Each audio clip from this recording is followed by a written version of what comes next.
Florida's tourist tale doesn't appear to be merely perplexing, it appears to be flat out impossible. Within the same week, 3 utterly different reports were released, and each one of them told a different story. One article reports that air travel is in freefall, with half-empty flights departing and arriving. Another, directly out of Tampa Bay, concedes that revenues are declining, foreign visitors are staying away, and Canadian tourism has plummeted by almost 50%. And then, in the same article, the mayor brags that Tampa just experienced its best June ever. And then comes the third report, boldly claiming Florida tourism is booming, breaking records with 34 million visitors between April and June. So which is it? Are tourists vanishing? Or is Florida drowning in record-breaking crowds? The truth is, all of these stories can't be right at the same time. And that's why today, we're breaking it all down step by step. We'll look at the hard airline data, the local business reports, and the state's own official press releases. By the end of this video, you'll see exactly why Florida's tourism math simply doesn't add up. But first, a favor. If you enjoy videos that slice through the spin and get to the bottom of what's actually happening, hit the like button and subscribe. It gets more people on this channel, and it does make a difference. Okay, let's get started. The first massive red flag is from travel journalist Peter Greenberg, a travel insider with decades of experience. Shortly after Labor Day, he did not mince words. He said flat out, both domestic and overseas travel are off sharply. Airlines are filling planes with rows of empty seats, not only into the United States, but also out of the United States. That's strange. Usually, airlines adapt, eliminate routes or pack passengers onto full flights to remain profitable. But this time, the planes are still in the skies. And they're not full. And the proof?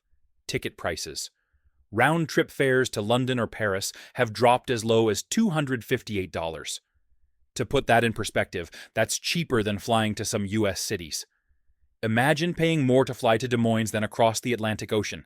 Deals this extreme only happen when there's way too much supply and not nearly enough demand. And here's the kicker. Greenberg predicts this isn't a temporary swoon. These rock-bottom fares are projected to persist through just before Thanksgiving, and then come back after early January. Translation? Airlines themselves are preparing for months of anemic demand.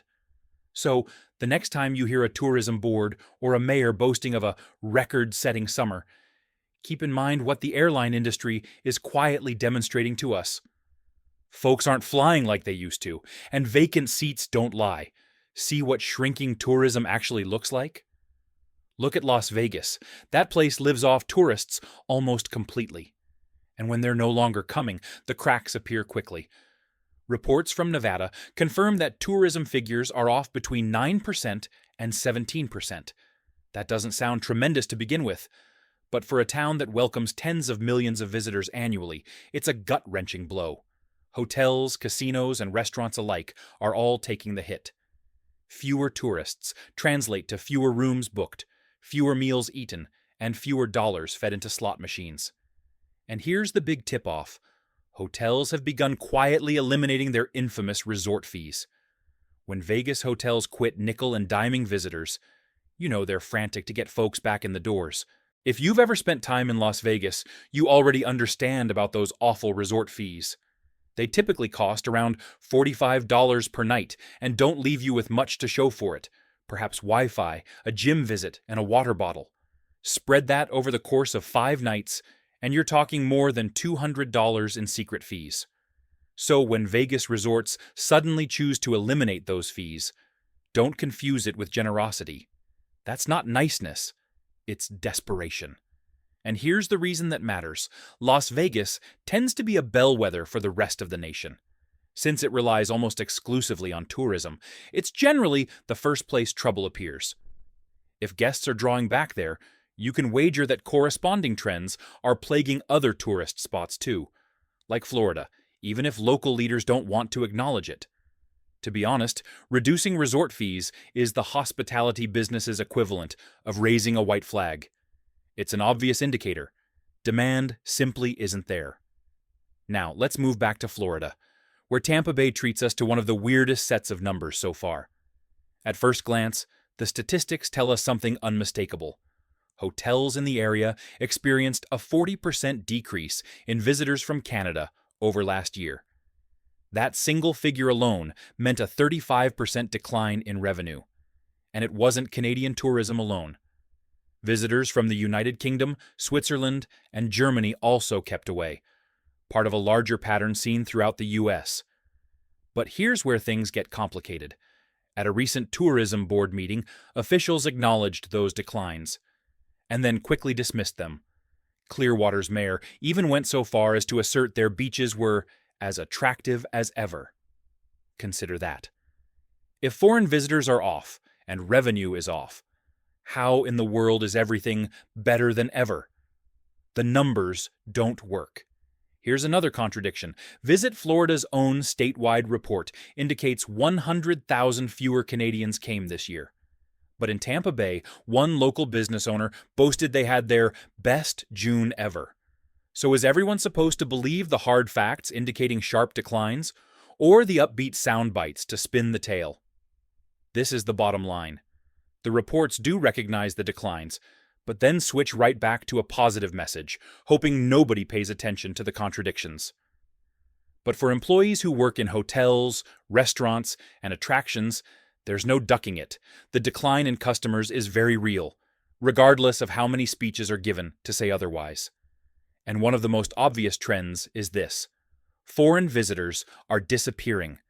Nations that used to send millions of tourists to the US, Canada, Germany, Sweden, the UK, are now keeping them away. The whys aren't a secret. Political tensions, tariffs, tightened border controls, and the increasing expense of travel have rendered the US much less appealing than before. So, visitors are just going somewhere else. The economic consequences? Alarming. In the spring, predictions had the U.S. losing around $12.5 billion in decreased international spending. But by the summer, that figure had already passed $29 billion. And if the trend holds, losses will rise even higher. To put that into context, that's tens of billions that would have gone straight into hotels, restaurants, attractions, and small businesses, particularly in tourism-dependent states such as Florida. And yet, tourism authorities continue to cite gleaming new attractions, such as the forthcoming Epic Universe in Orlando, worth millions, as evidence that overseas demand is rebounding. But when you look at that PR fluff up against the cold cash, it's obvious. The truth doesn't add up. But here's the truth. It's a lot more complicated than the headlines. A shiny new theme park may attract additional tourists, but it does not erase the larger downturn. Mom and pop shops up and down Florida aren't filling up with record-breaking crowds. Rather, they report their towns are like ghost towns. So, when state leaders brashly declare that Florida is breaking records, it leaves one rather simple but significant question. How can Florida be booming if international tourism, a key source of fresh cash, is imploding? And that is where things get weird. While local companies and even airlines bluntly report fewer tourists, Florida's official tourist agency, Visit Florida, posted a record 34.4 million tourists during April and June. They described it as the best second quarter in state history. On paper, that is a gigantic victory. But pit that statement against what restaurant owners, hotel managers, and shopkeepers were finding, and the tale begins to fall apart. Most business owners saw sales off by 30% or more this summer. Some even closed their doors permanently. That doesn't sound like a record quarter. After all, if tens of millions more people really were flocking to Florida, wouldn't businesses be booming? Wouldn't they be hiring more staff, expanding locations, and reporting steady revenues? One explanation: theme parks and mega attractions are inflating the numbers. A huge opening, such as Epic Universe in Orlando, can attract enormous numbers of people. But the trick is, those people tend to spend most of their money within the park, rather than in the local communities. That leaves the state with record attendance at the gates, but economic benefits that aren't trickling down. So, while Florida might be enjoying record highs on paper, most small businesses are experiencing record lows. And there's another spin layer. Visit Florida enjoys touting the ways in which tourism allegedly saves Florida families money. Their argument? Tourism injects close to $40 billion annually into state and local tax collections. Money enough to save every household some $2,000 per year. On its face, that is a great bargain. Who wouldn't save so much money? But here's the trick. Most of that revenue comes from domestic tourists, individuals from New York, Atlanta, or Washington, D.C., who drive down or take a short flight to Orlando. That's not new money entering the economy. It's just U.S. dollars being transferred from one pocket to the other. Yes, it benefits hotels and theme parks, but it doesn't have the same economic impact as international tourism. Because foreign visitors behave differently.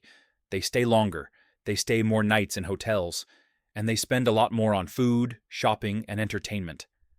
When they leave, you can't simply replace them with the same number of domestic tourists and assume the arithmetic holds. So, while Florida cites billions in tax revenue and household savings, the larger picture isn't as pretty. Absent robust international tourism, the state is relying on clever rhetoric and spin. But the contradictions don't diminish, and by now, the contradictions should be obvious. On the one hand, the evidence is stark. Airline officials are coming right out and saying demand is off, with seats flying across the Atlantic unused. The Tampa Bay hotels are down by 40% in Canadian visitors and 35% in revenue. Small business owners statewide tell of their summer being a ghost town, with sales down by almost 30%. It all paints a clear picture. Tourism is struggling. But then, later in the same week, we learn something entirely different. A mayor declaring it was the best June ever. Visit Florida touting a record, 34.4 million tourists in April and June. Officials assuring us billions of dollars of tax revenue are flooding in, enough to make every Florida family $2,000 richer each year. The catch?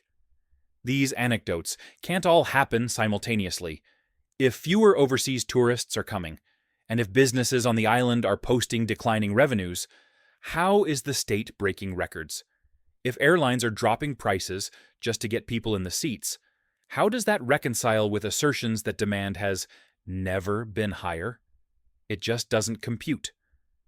The only reasonable explanation is that some of these figures are being manipulated for political or advertising reasons. For average Floridians, the disconnect is glaringly apparent. The official narrative declares the state is booming, yet the reality for small businesses is a very different story. And that's why Florida's tourism statistics just don't add up. So, what's the lesson? Florida's leaders continue to point to all-time highs, yet the numbers from airlines, local businesses, and overseas markets tell a different story. The contradictions are impossible to ignore, and sooner or later, the truth will catch up. Until then, it's up to us to see through the spin and listen to the actual numbers. Thanks for watching, and if you enjoyed this breakdown, don't forget to like, subscribe, and share. Your support helps us cut through the noise and continue to bring you the stories that matter.